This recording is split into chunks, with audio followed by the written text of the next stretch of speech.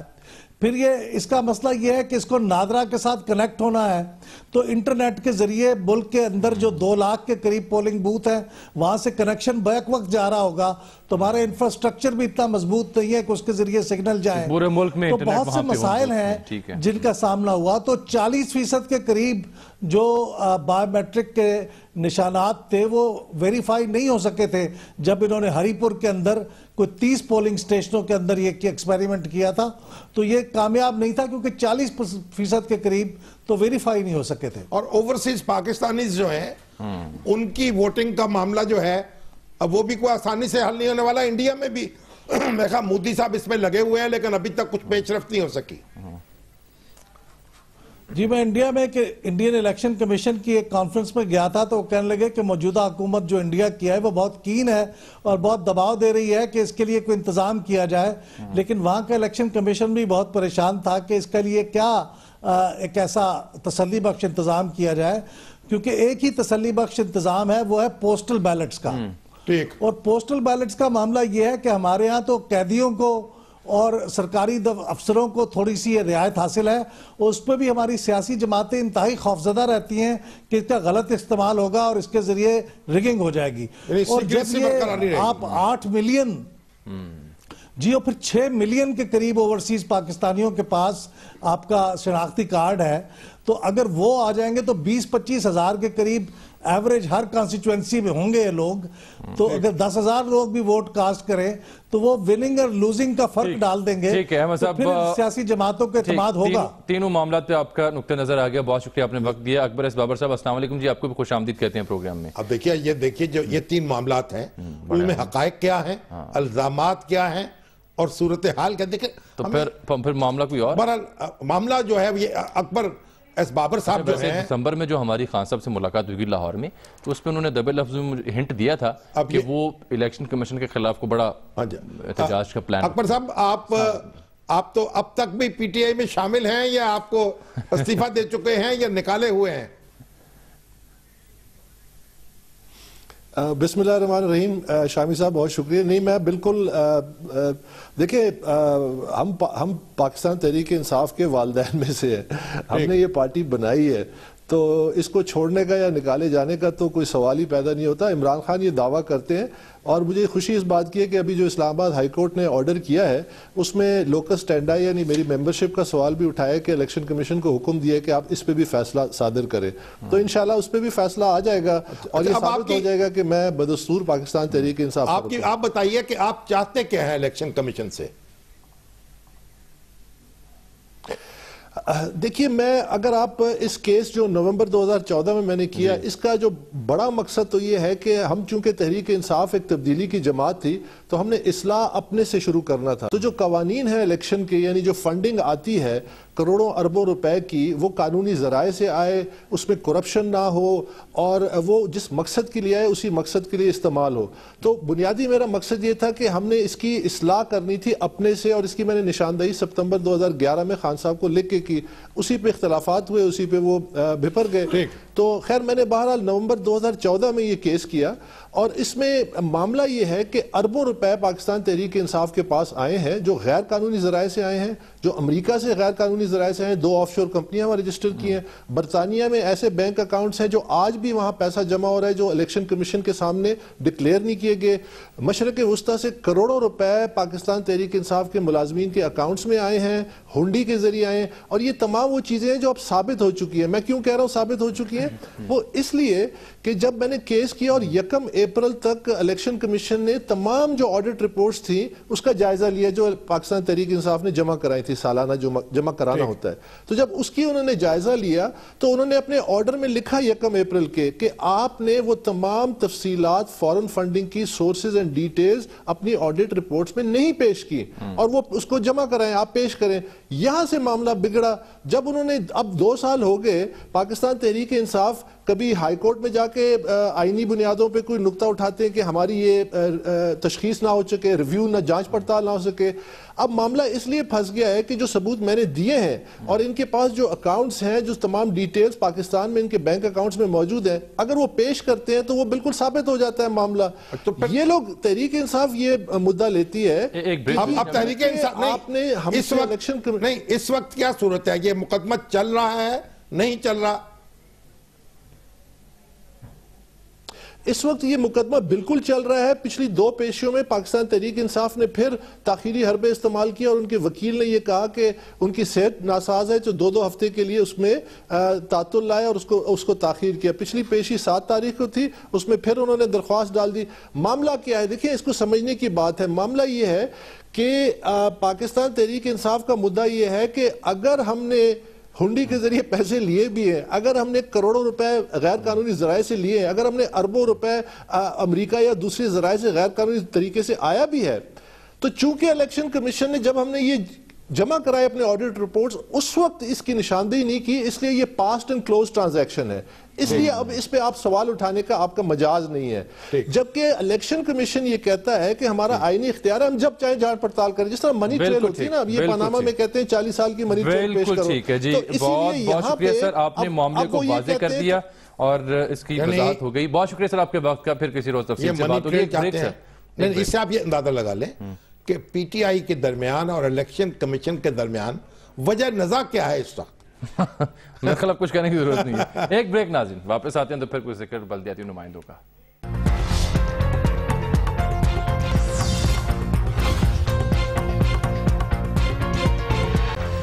Welcome back. شام صاحب، وقت کم ہے، ایک رپورٹ دیکھیے بلدیاتی نمائندوں کے اوپر.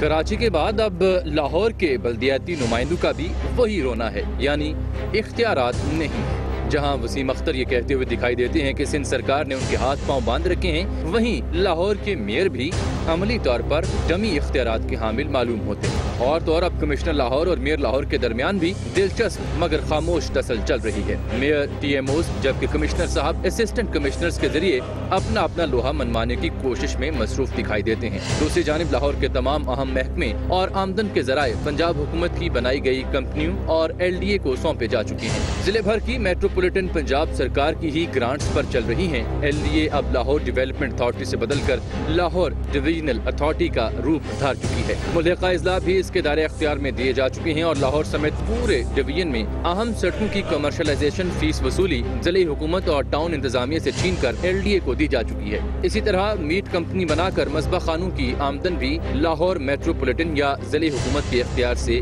باہر لی جا چکی ہے. یہی صورتحال کیٹل مارکیٹ کی بھی ہے اور تو اور پارکنگ کمپنی کی کمائی بھی ضلعی حکومت کے اختیار سے باہر ہے. فوڈ اتھارٹی بنا کر ضلعی حکومت کا شعبہ فوڈ بھی ختم ہو چکا. تعلیم اور صحت کی اتھارٹیز بھی بن رہی ہیں جس کے بعد ان کی آمدن بھی ضلعی حکومت سے چھین لی جائے گی. یہی صورتحال لاہور ویسٹ مینجمنٹ کمپنی کی بھی ہے. ضلعی حکومت 3 ارب روپے سینیٹری ورکرز کی تنخواہ کی مد میں ادا کر رہی ہے، لیکن لاہور میں الیکشن لڑ کر آنے والے 272 ناظم، چیئرمین یا کونسلرز کو اب سینیٹری ورکرز پر بھی کوئی اختیار نہیں ہوگا.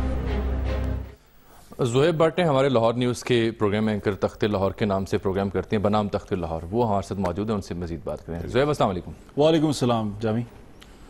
زہیب ذرا یہ بتائیے کہ آپ ہر روز لاہور کے مناظر دکھاتے ہیں، گندی گلیاں ہیں، ٹوٹی سڑکیں ہیں، تو یہ اب کیا ایسا کیوں ہو رہا ہے؟ کارپوریشن کیا کر رہی ہے اور میئر کیا کر رہے ہیں یہاں کے؟ سر میئر صاحب کے پاس، جیسے شامی صاحب یہ رپورٹ میں بھی ذکر کیا کہ ان کے پاس اختیارات کچھ نہیں ہیں. وہاں کراچی کے میئر تو شور مچا رہے ہیں، یہاں والے تو شور بھی نہیں مچا سکتے. شور بھی نہیں مچا سکتے بیچارے. بالکل سر، ٹیکنوکریٹ ہیں اوپر سے، ان پہ یہ تو حضرت کہتے پھرتے ہیں ان کو. یہ تو ان کے لیے تو مقدس ہے نا، جو اقتدار اعلیٰ میں بیٹھے لوگ ہیں جنہوں نے ان کو اختیارات دینے ہیں. نا مسلم لیگ کے، آپ اس کو یہ سمجھے نا، مسلم لیگ کے رکن ہے نا یہ. بالکل سر.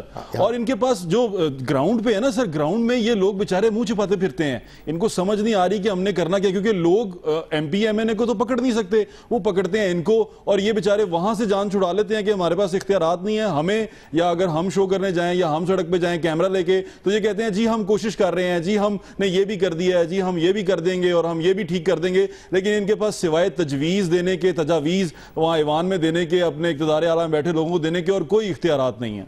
تو وہاں جو لاہور کے اندرون لاہور جو ہے کیا صورت ہے, کیا لوگ مطمئن ہیں, کیا صورتحال پائی جاتی؟ بالکل مطمئن نہیں ہے شامی صاحب, بہت غم و غصے کی صورتحال ہے. یہ جن لوگوں کو وہاں اکٹھا کر کے چلتے پھرتے ہیں وہ شاید ان کے کچھ کارکنان جو ان کے ساتھ ان کے کارکنان ہیں, ان کی پارٹی کے لوگ ہیں, وہ ساتھ چلتے پھرتے ہیں, لیکن جو عام آدمی ہے سر, ان کو پینے کا پانی ان کو نہیں مل پا رہا, ان کی گلیاں ٹوٹی ہوئی ہیں, جو پانی ان کے گھروں میں مل رہا ہے وہ اس قدر برا ہے کہ اس سے آپ برتن بھی نہیں دھو سکتے, اسے آپ نہا نہیں سکتے, اس میں اس قدر وہ گندا پانی ہے. اور پانی پینے کی صورتحال یہ ہے کہ فلٹریشن پلانٹ جو یوسیز کے حساب سے انہوں نے ڈیوائیڈ کیا ہوا ہے نا لاہور کو, ان یوسیز کے اندر 1 یا 2 فلٹریشن پلانٹ ہیں اور ان کی حالت اتنی خراب ہے کہ میں کو بتا نہیں سکتا. تو پھر یہ کیا نتیجہ کیا نکلے گا, کیسے مسئلے حل ہوں گے, اور میئر صاحب کیا کریں گے, اور پھر ان کی دنیا تو کیسے؟ سر دیکھیں, اب میئر صاحب اب صرف دورے کرتے ہیں اور جا کے صرف وہ ذرا روب جھاڑ دیتے ہیں تاکہ پتہ چلے کہ وہ ہمارے میئر ہیں. روب جھاڑنے کے علاوہ کس پر جھاڑتے ہیں, روب کس پر جھاڑتے ہیں سر؟ وہ جو بیچارے LWMC کے ملازمین ہیں نا سر, ان پہ جا کے وہ روب جھاڑ دیتے ہیں کہ یہ اٹھا دو فوراً کچرا اور یہ یہاں سے صاف کر دو. لیکن اب یہ صرف روب جھاڑنا ہوتا ہے اور ان کے جانے کے بعد سب چیزیں دوبارہ اپنی جگہ پہ اسی طرح. چلیں زہیب, آپ ایسا کریں, آپ ان پہ روب جھاڑتے رہیں اور ہمیں رپورٹ کرتے رہیں. بہت شکریہ. وسیم اختر صاحب جو ہیں وہ لاہور کا دورہ کریں, میرا خیال ہے تو تھوڑی سی ٹرن پڑ جائے گی ان کو, انہیں میں سکون پہنچے گا. سکون پہنچے گا یہاں. ویسے انہوں نے کل خود کو 10/10 دے دیے تھے, ان سے پوچھا کہ صفائی کر دی ہے میں نے, کہتے ہیں جو میرے اختیار میں تھا وہ صفائی کر دی. آپ کو دکھاتا ہوں, انہوں نے کہا کہ, اور ساتھ کچھ ویژول دکھاتا ہوں کراچی, ذرا دیکھیے انہوں نے کیا کہا. جو ہم نے 1 دسمبر کو کمٹ کیا تھا اس میں ہم 10 میں سے 10 ہیں جو کمٹ کیا تھا ہم. اب یہ ساتھ میں آپ کو وہ مناظر بھی دکھاتے ہیں کراچی شہر کے, لیکن جب ان سے آج دوبارہ بات کی, ان کا جی اصل میں سندھ سرکار نے میرے ہاتھ میں باندھ رکھے ہیں, تو اس کی وجہ سے مگر جو ہمارے لاہور کے میئر ہیں ان کے ہاتھ پاؤں تو کھلے ہیں. ہاں, حکومت ان کی اپنی, وہ جو جہاں چاہیں وہ ہاتھ رکھ سکتے ہیں, جہاں چاہیں پاؤں رکھ سکتے ہیں, لیکن ہلا نہیں سکتے. کھلے ہوئے ہیں, ہلا جلا نہیں سکتے. ٹھیک ہے جی. مراد سعید صاحب والے واقعے پہ بہت سے سوالات, بے تحاشا سوالات. نہیں, مراد سعید صاحب نے جو مکہ مارا ہے, جو گھونسا مارا ہے, وہ بھی قابل مذمت ہے اس کی بھی, لیکن جو گفتگو اس سے پہلے ہوئی وہ زیادہ قابل, اور جو اس سے بعد ہوئی, بعد والی گفتگو تو انتہائی قابل مذمت ہے. مجھے لفظ نہیں مل رہے, آگ لگ گئی ہے میرے سینے میں. ٹھیک ہے جی, اجازت دیجیے, اللہ حافظ.